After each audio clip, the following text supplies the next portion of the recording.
What's up, dogs, ladies, gentlemen, kids, everything else? Today, Bully Built Garage, we are going to be installing some cool new items on the engine, which means we're going to be digging into this pretty good.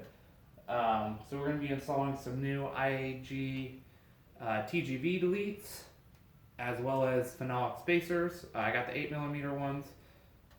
I don't imagine there'll be clearance issues, but I guess we'll find out.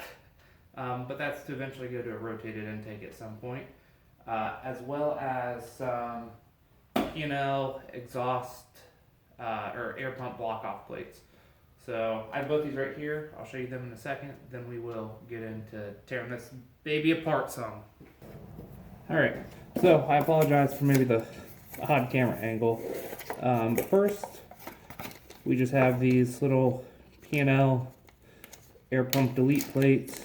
They're just nice little aluminum plates. I did think they were black. I was going to paint them because they're not. But looking at where it is, no one's really ever going to see these unless you're oddly underneath the car, pulling a turbo off, or pulling the motor or transmission. So I'm just going to leave them as they are. They're really nice pieces, just lightweight aluminum. There's one arrowhead and one normal one. We're going to do this all at the same time with the TGV deletes so that it's everything's out anyways. And then on those, we've got sets of bolts. I honestly haven't really looked at any of this yet. If I had to guess, this is the fasteners for no phenolic spacers, and this is going to be the fasteners for it. I assume that's what the 3, 8, and 0 mean. Inside, nice phenolic spacers, 4 roll pins to keep everything aligned, and new gaskets as well. And then these are really nice pieces as well. I should apologize, I have already unboxed most of this, but real nice billet aluminum, anodized black, real lightweight, feel really good, and work great as binoculars. So we're going to check this out, and we're going to start tearing apart the engine. So you don't need your car up any. This is a bad side. I'm mostly on the ramp there. Up any to do just the TGV. So if you're only doing that, you don't need your car up on ramps. It'll be a little easier to get to. Obviously, we're working with the stock top mount intercooler and a fairly stock engine bay. But it was recommended. I think you do actually need it to get to the passenger side air pump block off plate. So I think to start all this, I know we're going to need to remove the intercooler, the piping that goes along with it, intake manifold, obviously the air pump there, and I feel like I'm just going to remove as we go. Obviously, I don't have a battery. I think you'll need to remove this because part of this is all for the air pump. It's going to be difficult to get to with a battery in the way. So I think I'm going to start with the air pump stuff, then we will tackle this. Yeah, so I'm just going to put time lapse as this gets taken apart and let you guys know if I come up with anything else that needs done.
help us out today.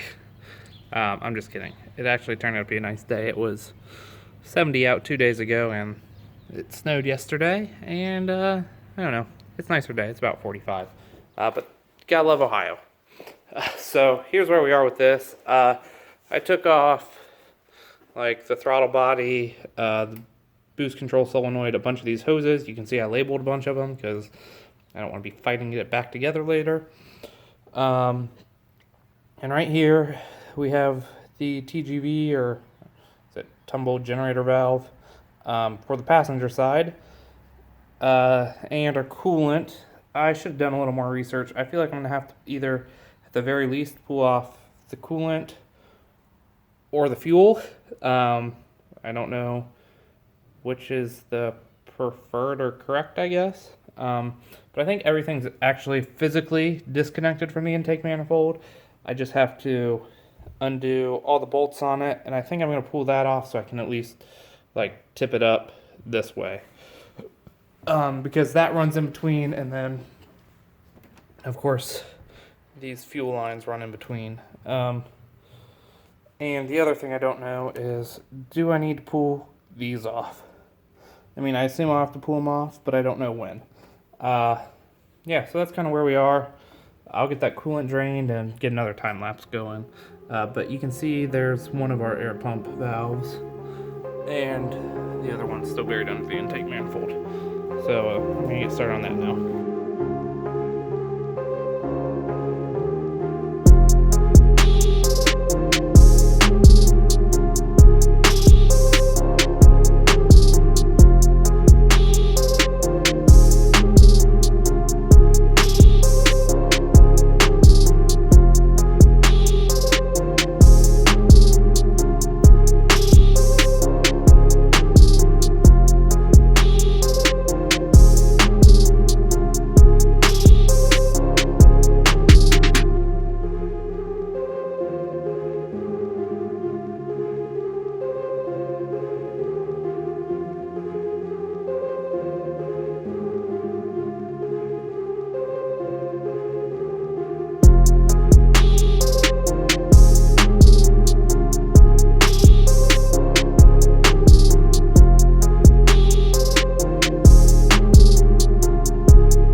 So, I'll be honest, that was worse than I thought it was to get this intake manifold off.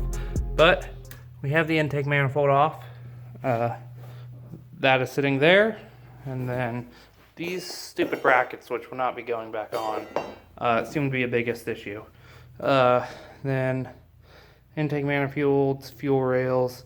I'll film that and pull the fuel rails over to the new ones. But yeah, it's really those angle brackets that are a pain. And then there are a couple bolts that, go up through here on everything. I have a little oil down through here. I'm not entirely sure what it came from. I'm gonna guess the intake. That was not sealed on the turbo real well, so that's my guess, is that's where it's a little loose. Little tiny baby turbo, but that's okay. So I'm gonna clean this off, see if I can get, oh, here are air pumps too. Oh, excuse me. this is the driver's side one. This top square is your barometric sensor. You need to keep that. And then this one's the passenger side, which is probably going to be a bit of a pain to get to. Again, but we'll get to that too. So I'm going to work on these, and we'll work on transferring everything over to the new TGV deletes.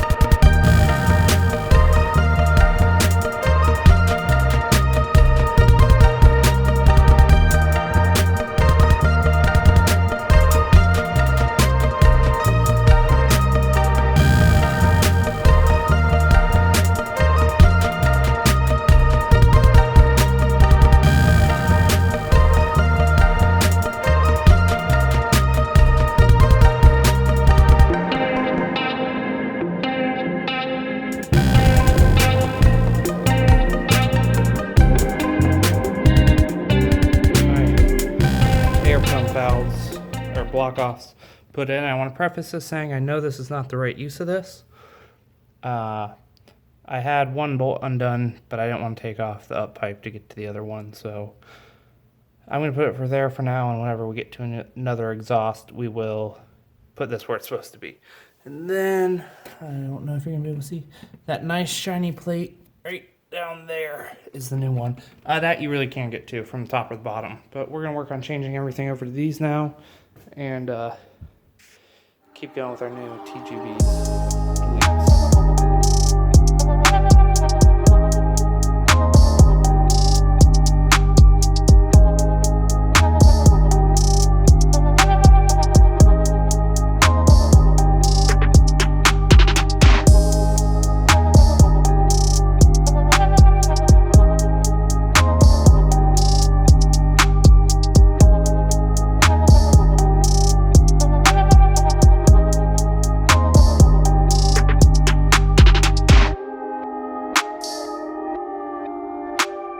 What's up, guys?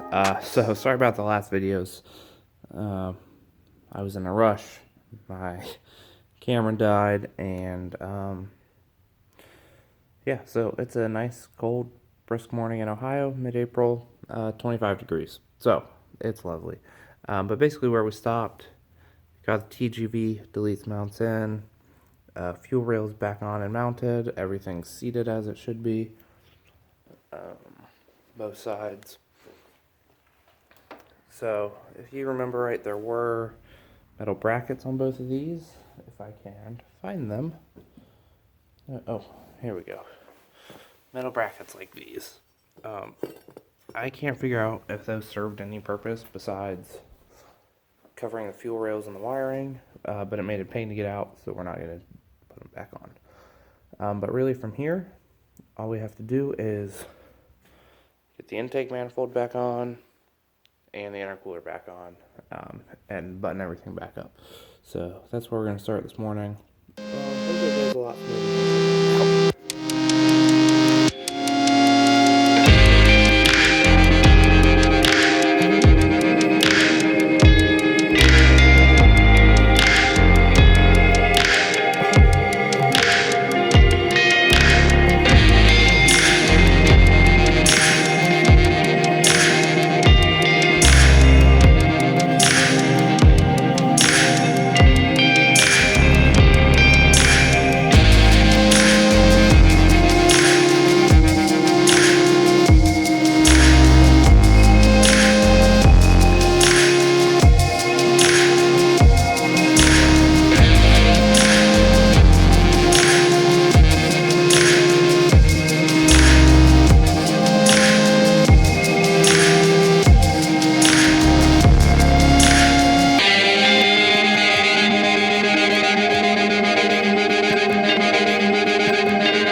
a lot more accessible and easy to get to, especially now that this air pump's out. There's a ton of room up here, which is pretty good news. I still have to cover and tape that one off. All the others have been done, like you see here. I covered them and taped them up. And then for this last one, oh, this is the wrong side. Hold on.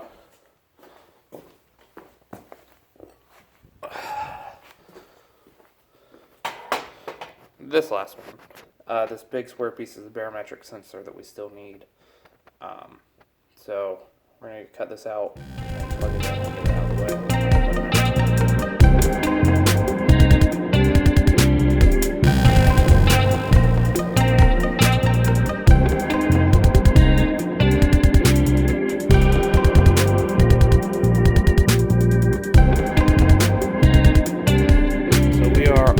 Back together now. Top side and bottom side pairing and everything. So I'm not gonna lie, this is probably the most difficult intake manifold I've ever pulled off. And it took longer than I thought. I would say just be aware it's gonna take a while if you're doing either of those jobs. Ooh, I still have to put that alternator cover on. Okay, almost back together, but I'm gonna finish this up off camera and then get to start and see. I'm assuming it sounds the same. I know how to check engine lights, but we'll go over that probably in another video here soon. I will say, after doing this job, I understand why people eliminate coolant bottles, get rid of a lot of the hoses, move to a front mount intercooler, which is in the plans, but it would definitely make stuff like this a lot easier to get to and getting on and off, and do the fuel lines. I don't think I was real detailed in it, but some of them are definitely a little cruddy. So that might be something